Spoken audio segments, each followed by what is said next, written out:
رمضان المبارک کی آخری رات میں وہ کون سے اعمال ہیں کہ جن کو انجام دینے سے ہمارے پورے رمضان المبارک کے اعمال اللہ کی بارگاہ میں قبول ہو جاتے ہیں؟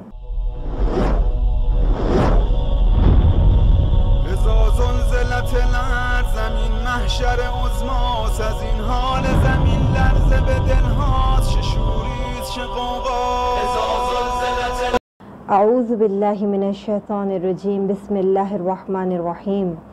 رب اشرح لی صدری ویسر لی امری واحلل عقدۃ من لسانی یفقہوا قولی۔ اللہم صلی علی محمد وآل محمد وعجل فرجہم۔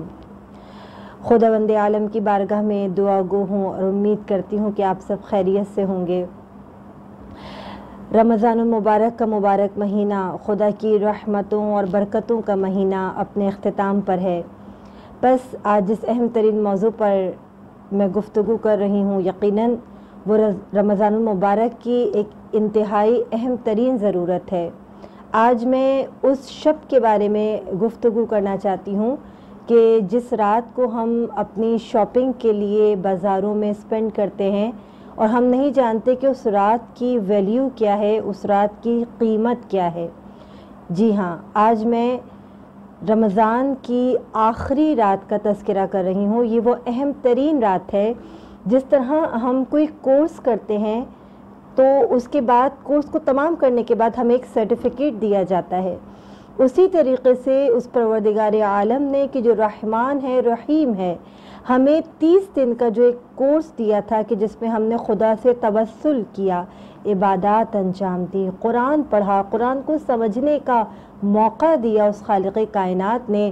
اعتکاف میں بھی بیٹھے لوگ، ہر طرح کی دعائیں بھی کی ہم نے۔ تو اب دیکھنا یہ ہے کہ ان تمام کورس کے کرنے کے بعد ہمیں سرٹیفکیٹ کب ملے گا۔ یقیناً یہ سرٹیفکیٹ ہمیں آخری شب میں ملتا ہے، اور کس طریقے سے ملتا ہے کہ ہمیں بہت مختصر سے دو اعمال ہیں کہ جن کو انجام دینا ہے۔ پہلا عمل جو میں آپ کو بتا رہی ہوں وہ ہے رمضان کی آخری 3 راتوں کا، جس کے لیے ائمہ معصومین علیہم السلام کے فرامین ملتے ہیں کہ جس نے یہ عمل انجام دیا تو گویا اس نے رمضان کی برکتوں کو پا لیا، رمضان کی رحمتوں کو پا لیا۔ وہ کون سا عمل ہے؟ ائمہ معصومین علیہم السلام کے ارشادات ملتے ہیں ہمیں اس بارے میں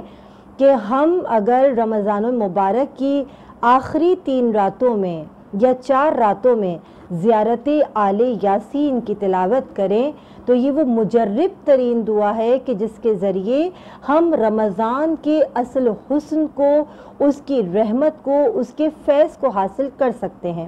اور دوسرا مجرب ترین کام، مخصوص عمل کہ جسے سید ابن طاؤس نے رسالت مآب صلی اللہ علیہ وآلہ وسلم سے نقل کیا ہے، یہ وہ عمل ہے، یہ وہ بہترین اور مجرب عمل آج میں آپ کو ایز اے گفٹ دے رہی ہوں کہ جس کو انجام دینے کے بعد آپ کی پوری رمضان کے تمام اعمال خدا کی بارگاہ میں قبول ہو جائیں گے۔ سید ابن طاؤس رسالت مآب سے نقل کرتے ہیں، رسول اللہ نے فرمایا کہ جو شخص رمضان کی آخری رات میں 10 رکعت نماز اس طریقے سے پڑھے کہ 2 رکعت کر کے انجام دے اور ہر رکعت میں 10 مرتبہ سورہ توحید کی تلاوت کرے، رکوع اور سجود کے اذکار میں 10 مرتبہ سبحان اللہ والحمد للہ ولا الہ الا اللہ واللہ اکبر یہ تلاوت کرنی ہے، اور اس کے بعد جب 10 رکعت نماز تمام ہو جائے تو نماز کو تمام کرنے کے بعد آپ نے ایک مختصر سی دعا ہے اس کو پڑھنا ہے، 1000 مرتبہ استغفار پڑھ کے، اور پھر سجدے میں جانا ہے، اور سجدے میں جا کر آپ نے پڑھنا ہے یا حی یا قیوم یا ذوالجلال والاکرام یا رحمان الدنیا والآخرہ ورحیمہما